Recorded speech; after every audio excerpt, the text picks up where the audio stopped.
Do so much for the Chicago Cubs. Swing and a fly ball, well hit left center. That one way back there. That one is gone. He just reached out and poked it. And the Cubs are done. 2-1.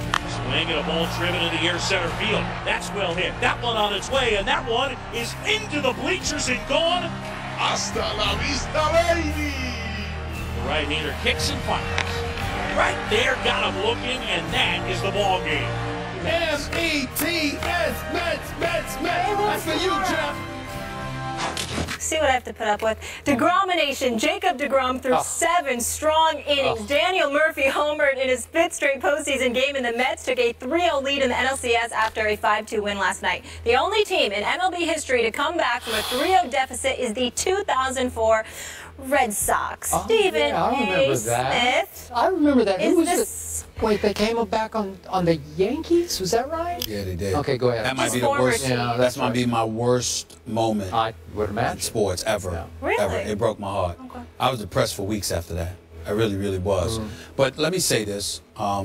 You don't need to ask the question. We all know what the obvious question is. Is the series over? Is the series over? Of course it's over. The Cubs are about to get swept. Now, I do understand. I told you this yesterday. Now, I understand that listen, they got a shot against Mats because of the quadruple boys with Mats. Obviously, he's not DeGrom, he's not Syndergaard, he's not Harvey, but he's pretty damn good. I think he can shut it out. I think that the Cubs' last chance was last night. It was windy, it was raining, it was cold. Obviously, they didn't have Arrieta. Well, they didn't have Arrieta pitching for them, even though he got smacked around a little bit by the New York Mets. In the end, you have to concede, Skip Bayless, that the New York Mets just happen to be a very good basketball, football, or baseball team right now. I'm saying basketball, football, baseball. Okay, we covered it all. Here's the deal: pitching wins championships in baseball. In the regular season, you need the hitting. Of course, you needed the hitting last night. It was nice to see David Wright get the double. It was nice to see Cespedes do what he did. Daniel Murphy is playing like a flat-out stud. But that's not why I picked the Mets. I picked the Mets to win this series because I knew that the Cubs coming into this postseason pretty much had Arrieta and nothing else. If this was the best of 3 and he was able to pitch game 1, that would have been maybe different. He was able to, but he didn't. But the bottom line is this. You've got, listen, it's over. I believe it's going to be a sweep. Is it possible the Cubs might win tonight? Sure. But chances are they're going to, no, not at all. Chances are they're going to be demoralized.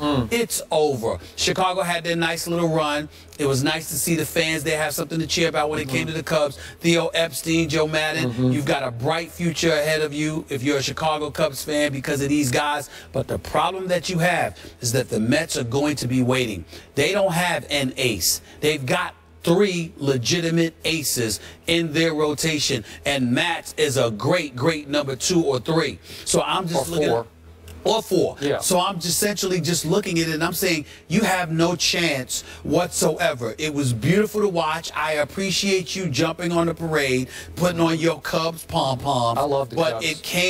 it will come to a screeching halt officially. The Cubs are about to get swept. The New York Mets will be going to the World Series. And I say the Cubs have yet another New York team right where they want it. No, really?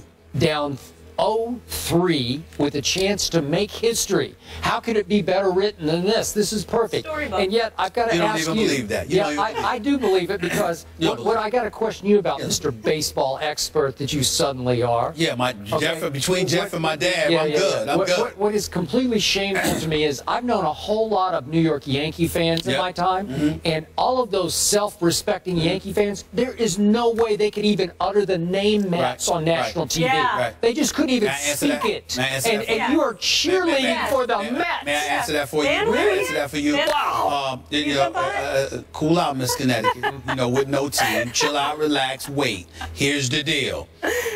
It's really nice that you would bring that up, Skip Bayless, because most fans are not as forward-thinking as I am. They are caught up in the moment, and they're very frustrated. I must admit, it was nauseating to see Alex Rodriguez smiling ear to ear after the way he performed in yet another postseason, breaking the screen, throwing a football to Jay Glazer. That's about how he threw in the field during the season, especially the postseason, but that's another subject for a different matter. And I love me some Mark Teixeira. It was great seeing him here with Mike and Mike, but but damn it, I'm tired of seeing him smiling in the postseason when he's always hurt when we need him most. And I love Mark Teixeira, but damn it, I needed you out in the field. Having said all of that, let me say this.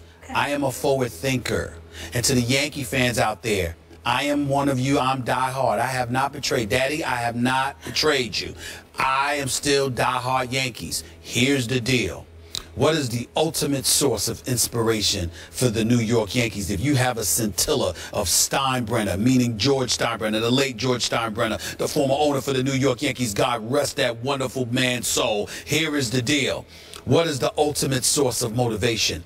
If the New York Mets win, it will prioritize and elevate the level of urgency for the New York Yankees. Rooting Absolutely. Absolutely. Absolutely. Anybody that knows, you can say whatever you want. You can pretend all you want to. You know how I feel about my Yankees. The bottom line is this. We don't have the farm system that the Mets have. Sandy Alderson has done a fabulous job in the whole aftermath of the Bernie Madoff scandal with the Wilpons. But in the end, the New York Yankees, damn it, I'll admit it publicly. If we got to buy a championship, be my guest. Open the bank book, pay the dollars, get who you need to get so we can stop this travesty of the Mets being the representatives of New York more than the New York Yankees. If that means the Mets having to win the World Series to get that done, I'm all for it. Ain't no shame in my game. Ain't no shame in my game. My man Jeff knows that too. I don't care.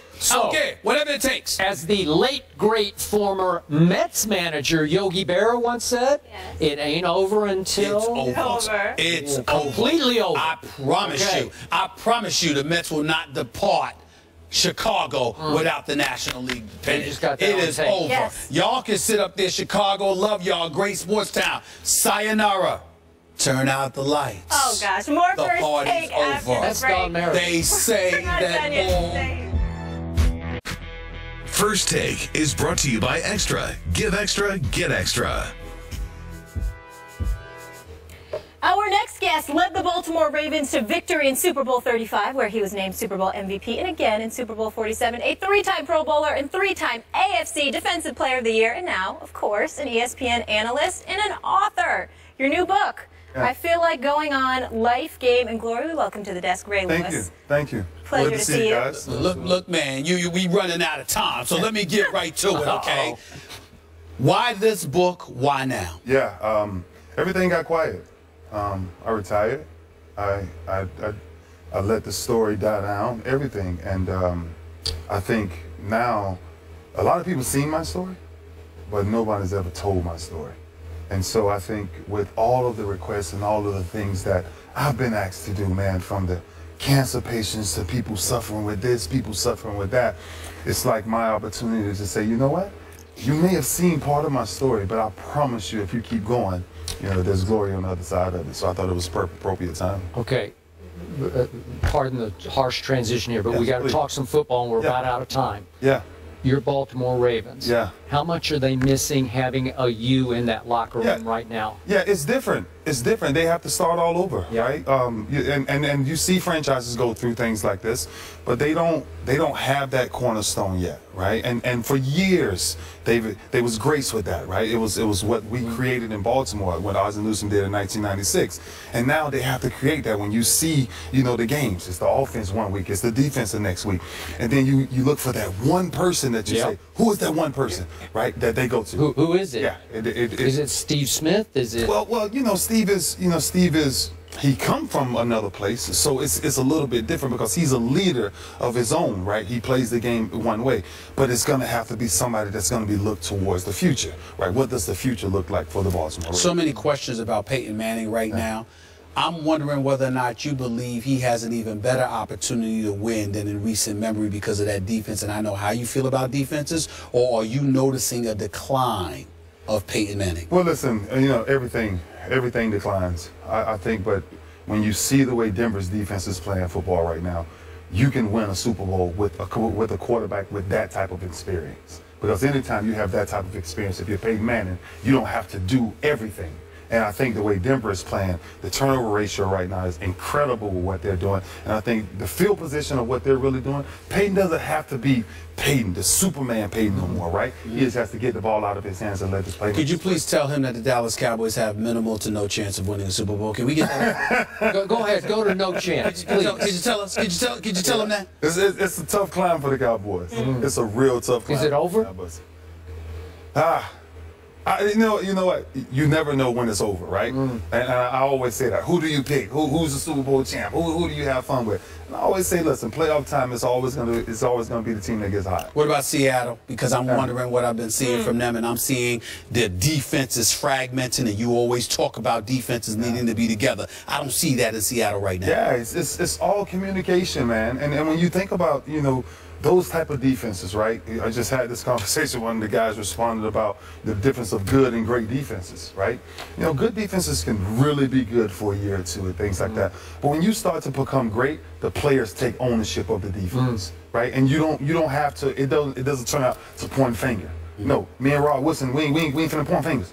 No, we finna say, listen, tight end come up the seam, you gonna take him right now, I'm gonna close to this. Yes, you're gonna communicate with all of that. But when you see the miscommunication that's going on, I think it's something I don't really know where to put my finger on. You were instrumental in getting Cam back in the fold, Cam Chancellor. Yes, sir.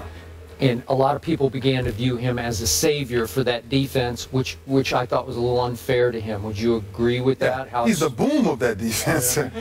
Yeah, he's definitely the mentality of that defense, right? When you think about Seattle and everything that they do, he brings fear when it comes to how is that defense looked at. But when you talk about the savior of that defense, it's just so many other pieces, so many unsung heroes. I think they have one of the greatest 4, 5, 6-man rotations from their defensive line that really makes them a dominant football team. What were your thoughts about Chip Kelly when you heard all this news in the offseason, a myriad of complaints that we don't even have enough time to get into, but you heard what you heard about Chip Kelly in Philadelphia, and then you saw them perform. What are your thoughts about what's been going on in Philadelphia and what's going on there now? You know, I think my real thoughts is I would love to sit down and ask him, like, when you made that transition to get rid of all of those people, right? How did you convince DeMarco Murray to come here? How did you convince someone to go from that style of running north and south to now east and west? Because I think Philly doesn't move without DeMarco Murray. And I think, you know, Sam Bradford, I don't know if he's ever that guy, right? We don't know. He calls him Sam Badford. Yeah. Well, that's what he was the other night. Yeah, and so I just think it's an identity, right? When you release all of those people who are Philly, you know, picked, and now you bring in a bunch of journeymen here, there, add them in. So I don't think that formula works. Just last quick question, quick answer. Do you still believe that Tom Brady cheated and lied about it?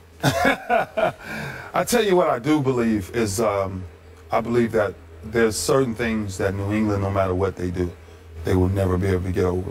You know, because it's factual enough, right? You're going back in the past. all the way back, all the way back, and the history of who we are, right, as players coming all the way. Tuck Rule, Spygate, all of it. All of it, and that's forever throughout his career. He can say what he wants to say. They can say what they want to say, but he will always follow them. Okay. 13-time Pro Bowler. When you have as many accolades as you do, it's hard to mess them up. I apologize. Yeah. You know, the beauty of it too is that this is my brother right here, so it's good to see him. And as big as he is, it's nice to know he'd never want to hit me.